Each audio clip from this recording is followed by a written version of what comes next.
Time for another Coffee with Kilroy. So grab a cup of coffee, Joe, Java, juice, whatever you so desire, and join me for a special Coffee with Kilroy because I got a special package. Got this in the mail, and I'm pretty sure I know what it is, and I'm excited to share this with you. This is from Joanne Roberts, who is the daughter of Charles S. Roberts.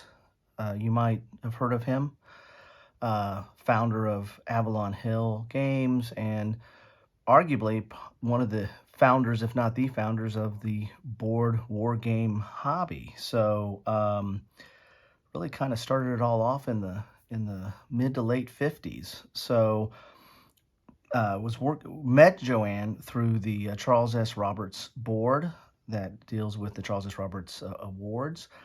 And don't want to get into that. There's some exciting stuff happening with that, but she's the latest member of the board. And in talking with her, she said that she had some materials from her father that she had found and has been sharing some of those, over Zoom. However, she sent me this package, which I would love to get into so we can see exactly what she has sent. But so I'm seeing this for the first time along with you. That's got to be exciting, right? And it's hard to get this open here. She has sealed it well.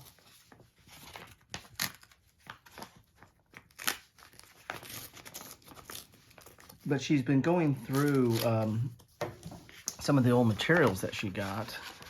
And look at that. Look at that. Whoa. So this is awesome. So, I mean, and it's appropriate for Coffee with Kilroy because I started doing these. If you go back to the original ones, I started doing Avalon Hill catalogs. And this right here is a history of the world's first and largest war game publisher. Games for the People 25th Anniversary Edition. Silver Jubilee, Avalon Hill's first 25 years in review. This looks really cool. As I said, I started doing this Coffee with Kilroy's. I branched out into other things, but I started doing this just paging through Avalon Hill catalogs. And mainly because, if you've watched any of my videos, you probably know that I started off in this hobby with Avalon Hill. My first board game was Panzer Blitz. First one I bought was Panzer Leader. Played Third Reich and Squad Leader and Longest Day and really, honed my interest and skills in wargaming through Avalon Hill. And I've actually done a piece about, you kind of go with you kind of dance with the one that brought you. And Avalon Hill brought me into this hobby. And a lot of people divide into Avalon Hill or SPI. And I'm firmly in the Avalon Hill camp. I like SPI, and I developed an interest in that later on, but much, much later on in my wargaming career. And I was, an Avalon Hill from the beginning, and still have a lot of fondness and nostalgia for Avalon Hill. So, so getting this from Joanne is really a special treat for me as well. So this is the first 25 years in review. It's and it's really in great shape. I mean, this is awesome.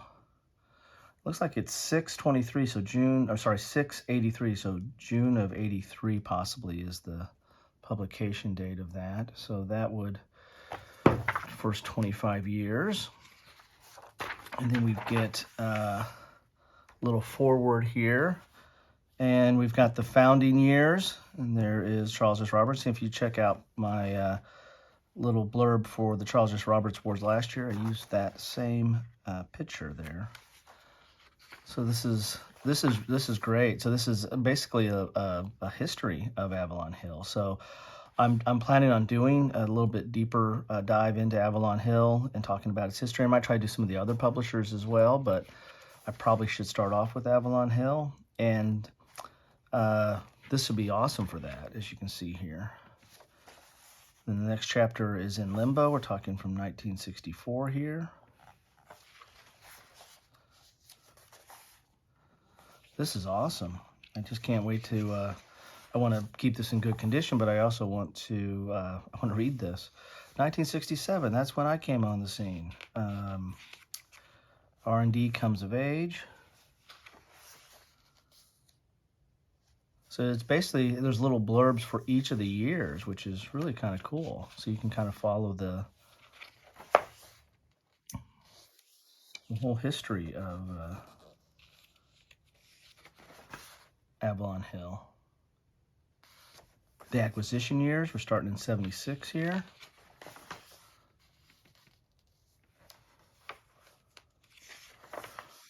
And I'm just going to do I'm going to do a page through because I haven't looked at this yet, so I don't know what to pull out or point of any special interest. But you are sharing this. You might have this. Some of you might have this out here, but this is a special treat for me. I want to thank Joanne for sending me this. Really, really do appreciate this, and I want to do probably do another. Again, I want to do a deeper Avalon Hill piece, and I'll probably be doing something about the Charles S. Roberts Awards as those come closer. They're coming up on us, and I think some of you might be surprised on some of the changes.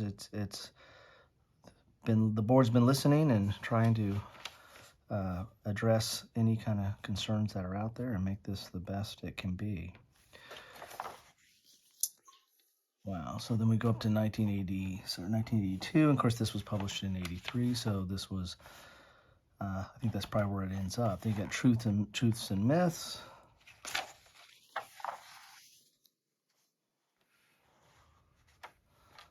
Wow, this is cool. Really like this. This is something to keep special in my collection. And speaking of awards, here's some awards here. I don't know what the context is. I'll have to look here, but some awards here. I'm talking about the General magazine. And there you have the first 25 years. And Avalon Hill became more than just a game company. It branched out into, more family type games and, what we would consider, general board gaming today, which is a very big hobby, very big market. But they always stuck true to or stayed true to war games.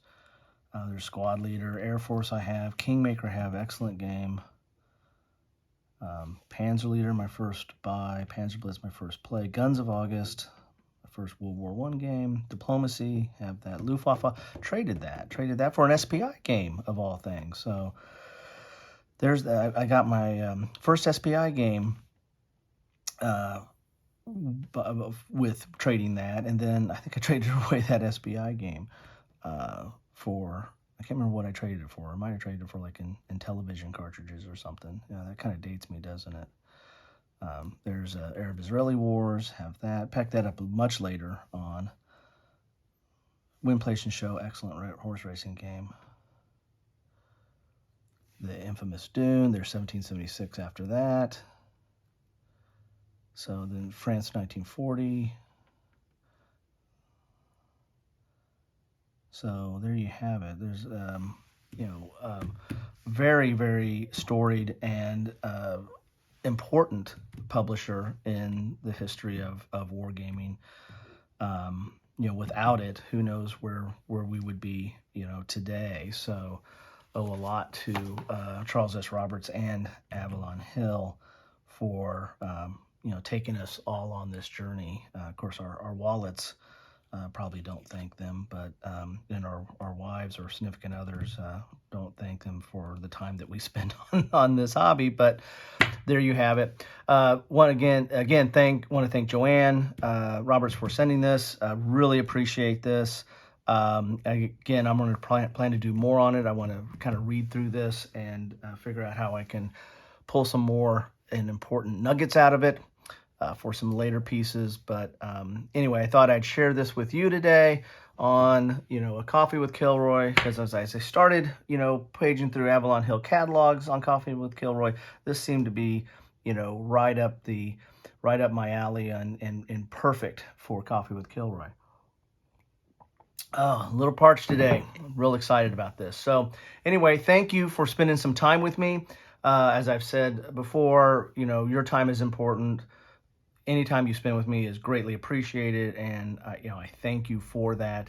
And my goal is just to try to share some of my experiences and what I've learned and what I know about the hobby, and share some of what I learn and know about the games and what I've acquired and what I play. Uh, and that's just my point of view. So I do appreciate you spending any time with me, and love to hear your thoughts, your comments. What does Avalon Hill mean to you? What is, maybe you were an SPI person or back in the day, or another game company. Maybe you're new to the game company, so to wargaming. So it's one of the GMT or Compass or one of those. But anyway, love to hear your thoughts on Avalon Hill and its history, and anything you might want to share on that. You guys have a great day.